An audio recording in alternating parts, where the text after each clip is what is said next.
Today we're going to learn how to play this popular and beautiful prelude by Johann Sebastian Bach, and you'll be able to learn it even if you've never touched a piano before.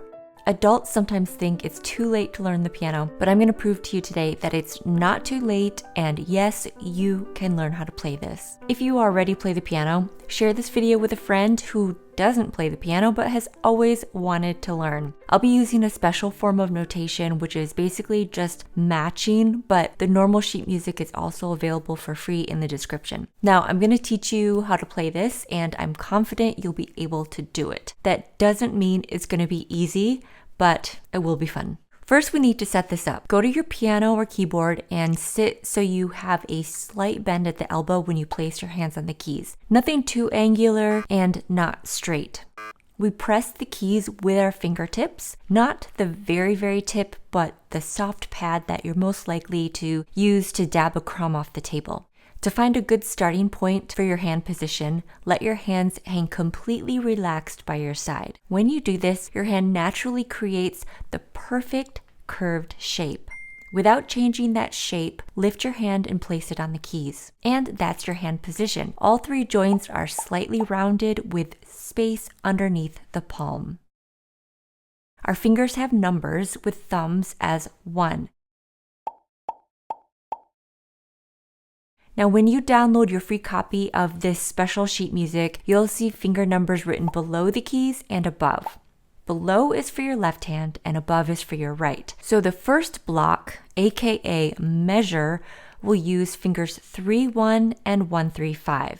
And as you can see, there's a picture of the keyboard for each block or measure with notes that are highlighted. And those highlighted notes are the ones you'll play on the piano. So it's going to help if you notice that there are black keys arranged in groups of 2 and 3. Most of the notes in this piece are white keys arranged around those black key groups. Also, notice that some of the keys say C4, C5. Now, C is the note name, which is not important right now, but what is important is the number after. So find the lowest C on your piano, which is the white key to the left of the two black keys. Now that's C1. The next C to the right or up the piano is C2, then C3, C4, also known as middle C, and so on. So match up all the highlighted notes on your piano, always paying attention to what C you're looking at. And now we have to know what order to play the keys. This piece uses the same musical pattern over and over again, and it's this. The left hand plays the two lowest notes, which means the ones to the left, and you'll play and hold both left hand notes. As you're holding those left hand notes, the right hand plays its notes left to right 2 times in a row.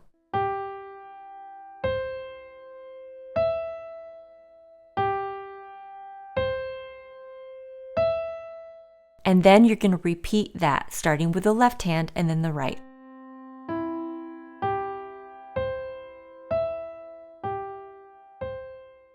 And the rhythm is just even notes.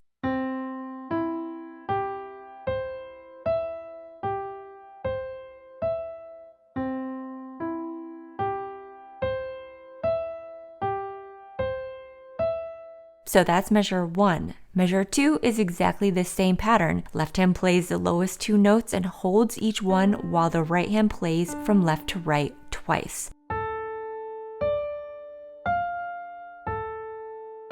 And then you repeat that.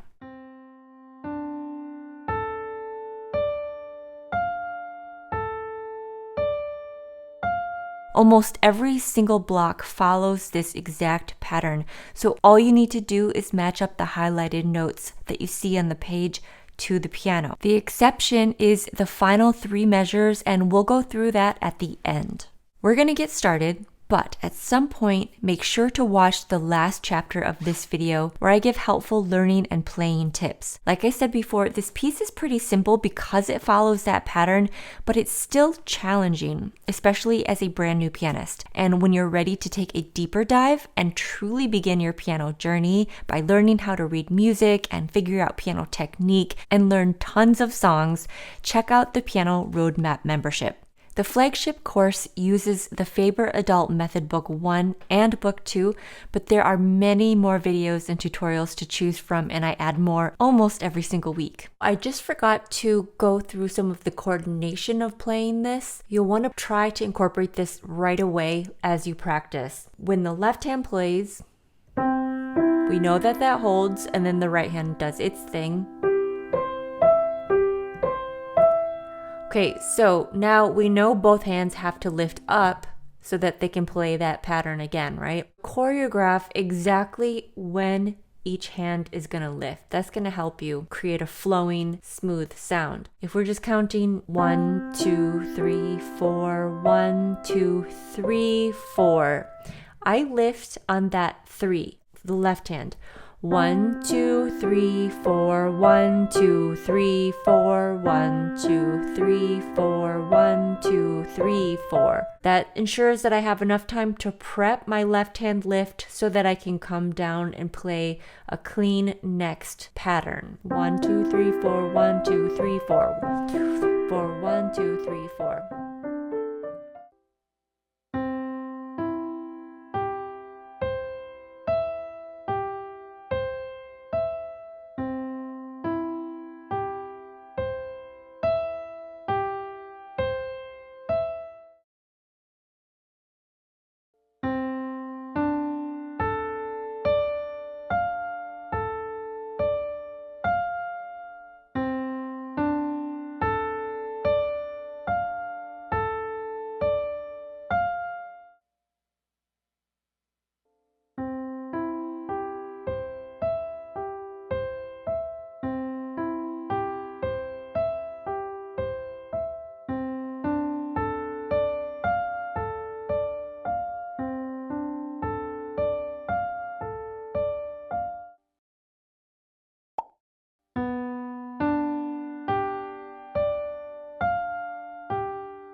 If you're completely new to music and the piano, learn one line at a time. And I set up the clickable chapters this way so you can quickly find the line that you need. Watch line 1 as many times as you need to, and it might take you 15 minutes to learn, or it might take you a few days. The important thing is to not move on until you feel like you can play line 1 pretty well slowly. Doesn't have to be perfect by any means, but you don't want to add more to your plate before you handle the first line. That's the perfect recipe for getting overwhelmed, just adding more and more when you're not ready. But when you are ready for the second line, that's going to be your focus, but don't forget about the first line. Repeat it at least 2 to 3 times per day, just simple and slow run-throughs to keep it in your hands. We've already talked about noticing the groups of 2 and 3 black keys to help you match your notes up. That's very important. Also, as you go from measure to measure, begin to notice which notes move and which ones stay the same. Thinking about it in this way will help you establish connections from measure to measure rather than just learning a bunch of random notes on the page. The correct notes are important, of course, but so are the correct finger numbers. Staying with the written finger numbers in the score is going to help you learn the piece faster and memorize it more easily. Stay consistent. It's very easy to, at one point, play this C with finger 1, and then the next time you play it with finger 2, and then finger 4. But if you do this, your mind and hands are going to get very confused. While the rhythm is easy, listen to make sure that you're not pausing between patterns or measures.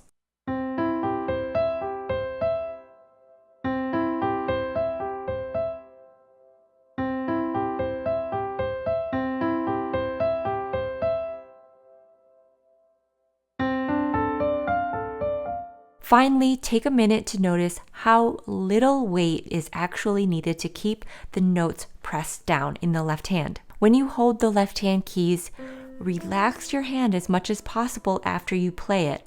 Otherwise, your hand is going to get really tense from pushing down the keys, which could possibly lead to pain or injury. Have fun learning this piece. If you decide you're up for the challenge and want to share your progress, join our private Facebook group where we can cheer you on. I also offer teeny tiny practice tips on my Instagram page, and of course, please like and subscribe right here.